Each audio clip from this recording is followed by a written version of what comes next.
Bismillahirrahmanirrahim. Assalamualaikum warahmatullahi wabarakatuh. Baik, di sini saya akan menjelaskan sedikit tentang materi iman kepada kitab-kitab Allah. Baik, langsung saja. Yang pertama yaitu tentang pengertian iman kepada kitab-kitab Allah.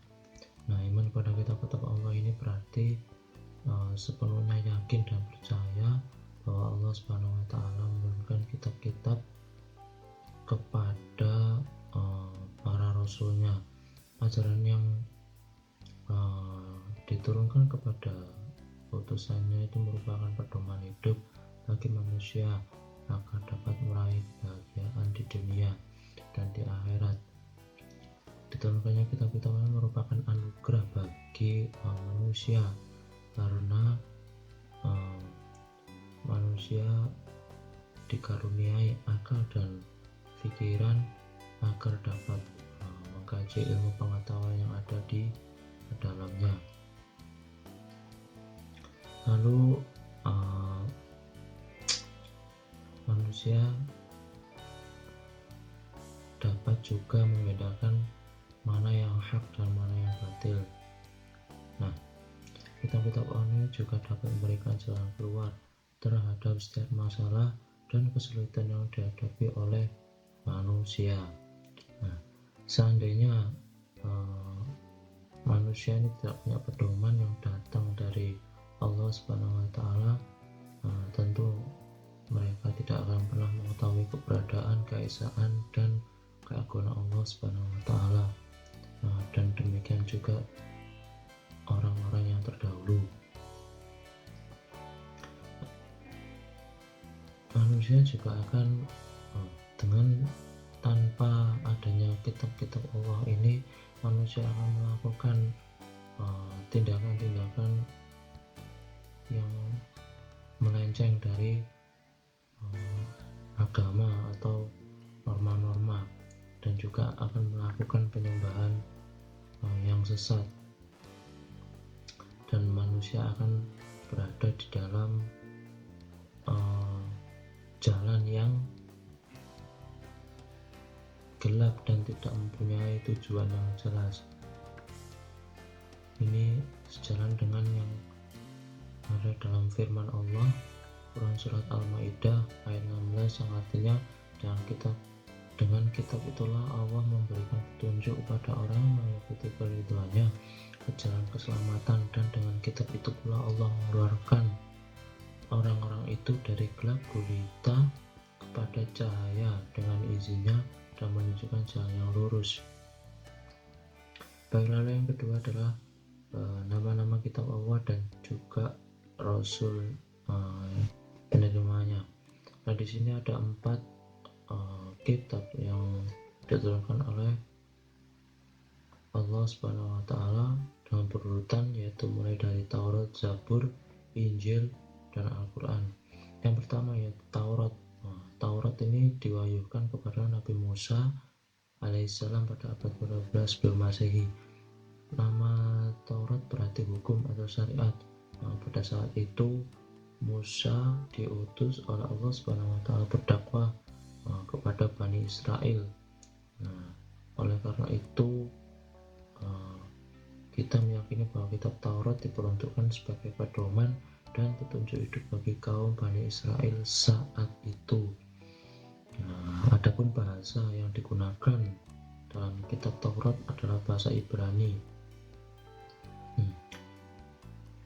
Kita meyakini bahwa kitab Taurat ini benar-benar wahyu dari Allah.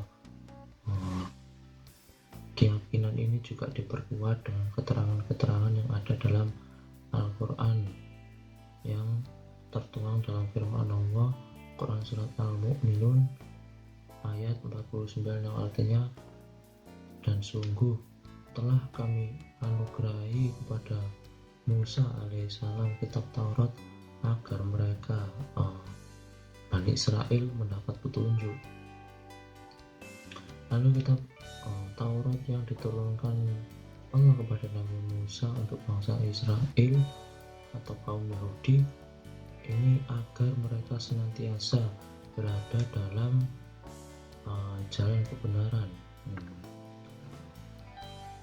Berikut ada sedikit kisah yang bisa kita ambil hikmahnya, yaitu yang pertama yaitu tentang Nabi Musa dan kaumnya yang berasal dari Bani Israel ini selamat dari kejaran Fir'aun. Nah, dalam merayakan kegembiraan atas lolosnya mereka dari Fir'aun ini adalah mereka benar-benar melakukan kegembiraan atau merayakan kegembiraan dengan sangat bebas. Mereka merasa bahwa tidak ada aturan yang perlu dipatuhi. Mereka melakukan kebahagiaan dengan berbagai cara. Lalu Nabi Musa merenung dan berpikir. Akhirnya Nabi Musa alaihissalam pergi berdiam diri dan bermunajat di salah satu tempat, yaitu berada di Bukit Sinai untuk memohon petunjuk dari Allah. Nabi Musa berzikir, ya Allah, Engkau Maha Besar, ampuni aku dan terima tobatku. Misalnya Nabi Musa terus berzikir dan kemudian merasa begitu dekat dengan Allah, lalu diberikannya kepadanya petunjuk dan aturan berupa kitab Taurat. Kitab itu berisi panduan kehidupan untuk Nabi Musa.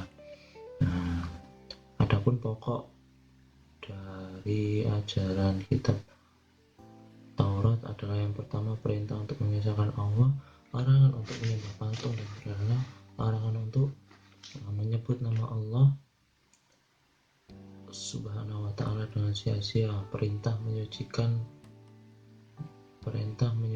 hari Sabtu, perintah menghormati kedua orang tua, larangan membunuh sama manusia, melarang berbuat dosa, larangan mencuri, larangan menjadi saksi palsu, larangan mengambil hak orang lain. Nah, yang kedua adalah kitab Zabur. Kitab Zabur ini diturunkan pada Nabi Daud untuk bangsa Bani Israel atau umat Yahudi. Nah, diturunkan sekitar abad 10 sebelum Masehi di daerah Yerusalem. Adapun kitab ditulis dengan bahasa Kipti, seperti dalam firman Allah yang artinya, dan Tuhanmu lebih mengetahui siapa yang ada di langit dan di bumi, dan sungguh kami telah memberikan kelebihan pada sebagian nabi-nabi atas sebagian yang lain, dan kami berikan Zabur kepada Daud. Surat Al-Isra ayat 55. Di sini juga ada kisah Nabi Daud dan kaumnya, itu ketika pada saat itu keadaan sangat damai dan sejahtera, dan rata-rata penduduk di sana melaksanakan ibadah sehari-hari dan pekerjaan mereka yaitu seorang nelayan. Nah, pada saat itu ada seorang yang bernama Yahuda melakukan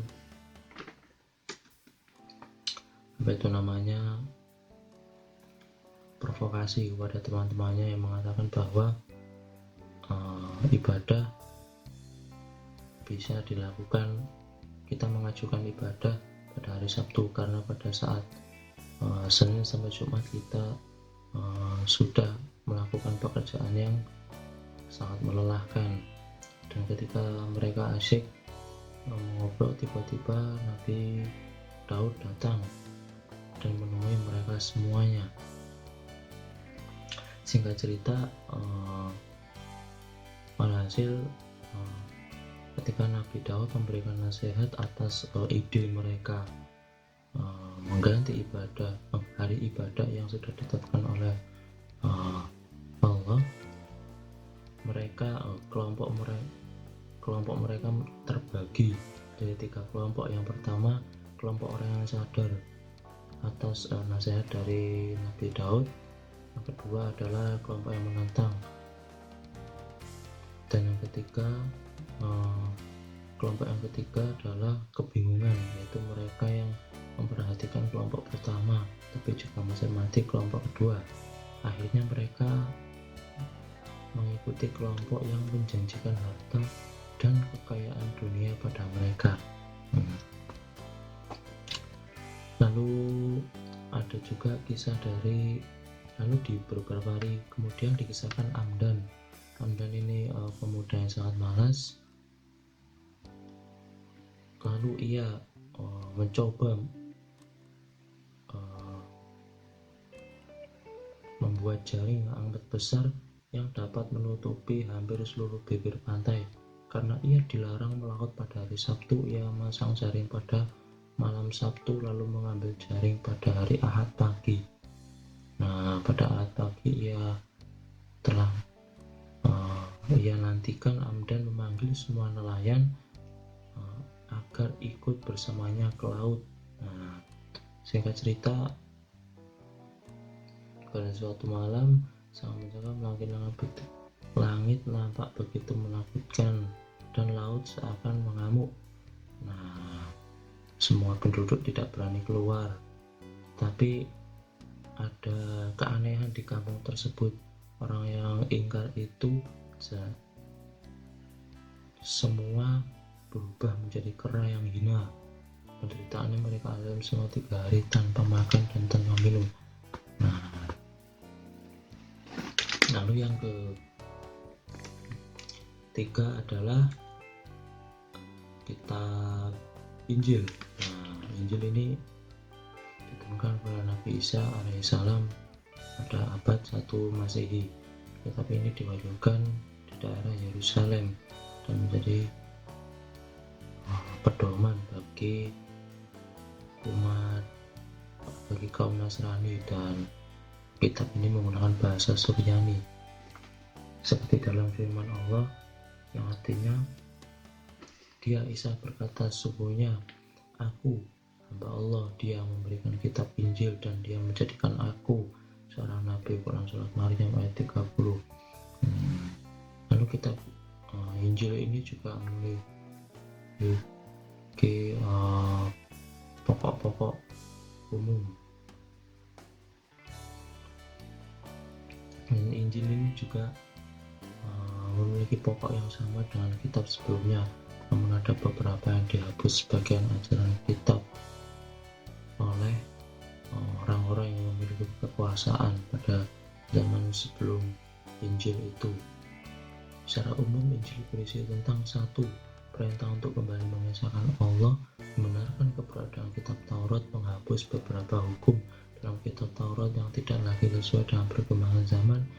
Lalu yang terakhir menjelaskan bahwa kelak akan datang kembali Rasul setelah Nabi Isa, yaitu Nabi Muhammad SAW. Di samping ada di kitab Injil, penjelasan juga terdapat di kitab Taurat. Nah, kitab Injil menjadi pedoman bagi pengikut agama Nasrani agar melaksanakan hukum-hukum Allah yang dibawa oleh Nabi Isa alaihissalam. Nabi Isa mengajarkan agar kaumnya taat pada hukum-hukum Allah dan tidak terlena dengan gemerlap harta dan dunia. Lalu yang keempat adalah kitab Al-Quran diturunkan abad ke-7 Masehi, kurang waktu tahun 611 sampai 632 Masehi. Nah, kitab Al-Quran merupakan kitab yang diturunkan Allah kepada Nabi dan Rasul terakhir, yaitu Nabi Muhammad SAW, sebagai penyempurna dan kebenaran kita sebelumnya, seperti dalam firman Allah yang artinya, dia menurunkan kitab Al-Quran kepadamu Muhammad yang mengandung kebenaran kitab-kitab sebelumnya dan menurunkan Taurat dan Injil. Surat Al-Imran ayat 3.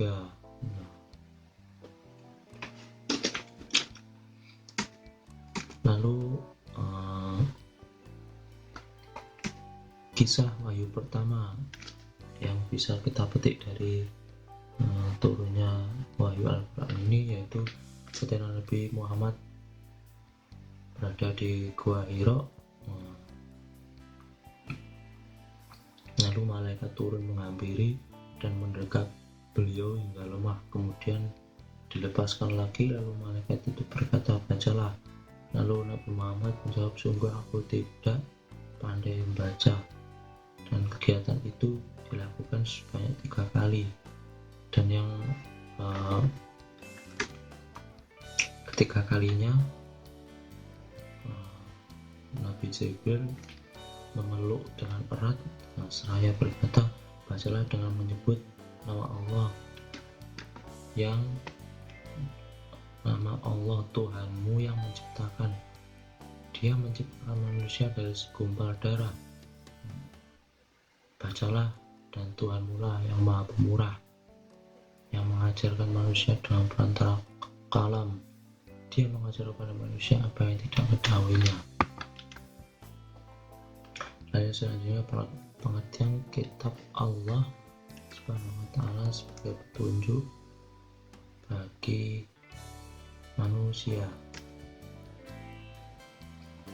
Yang pertama adalah kitab yang diturunkan Allah dan manusia melalui para utusannya, dimaksud agar dijadikan petunjuk bagi keberadaan manusia di muka bumi. Allah menciptakan manusia dengan penciptaan yang sempurna. Manusia diberi akal, hati, nurani, dan nafsu. Hal ini dimasukkan agar manusia bisa menjadi khalifah di bumi sebagaimana tujuan diciptakannya. Allah juga memberikan pedoman yang berisi hal baik yang harus dilakukan dan meninggalkan hal buruk atau tercela. Pedoman dan aturan ini tidak dimaksudkan untuk mengekang manusia, namun sebaliknya dimaksud agar kebahagiaan manusia di dunia ini bisa terjamin dengan sempurna. Nah, yang kedua, Al-Quran sebagai kitab suci umat Islam. Al-Quran ini kitab suci dari Allah yang terjamin kemurniannya. Maksudnya sejak awal ini turunnya kitab itu sampai sekarang bacaan Al-Quran itu tidak mengalami perubahan, baik penambahan atau pengurangan. Nah, setelah dengan firman Allah yang menjamin kemuliaan Al-Quran dalam firman-Nya yang artinya sesungguhnya kamilah yang menurunkan Al-Quran dan pasti kamu pula yang memeliharanya. Quran Surat Al-Hijr ayat 9. Al-Quran tidak hanya terjaga secara tertulis seperti dalam mushaf, tapi juga dalam hati dan pikiran para penghafal yang jumlahnya jutaan. Dalam sejarah tercatat Al-Quran ini tidak diturunkan sekaligus kepada Rasulullah SAW. Seluruh ayat ini diturunkan secara bertahap sedikit demi sedikit dan berangsur-angsur dalam kurun waktu sekitar 23 tahun. Jumlah ayat di Al-Quran ini sebanyak 144 ayat.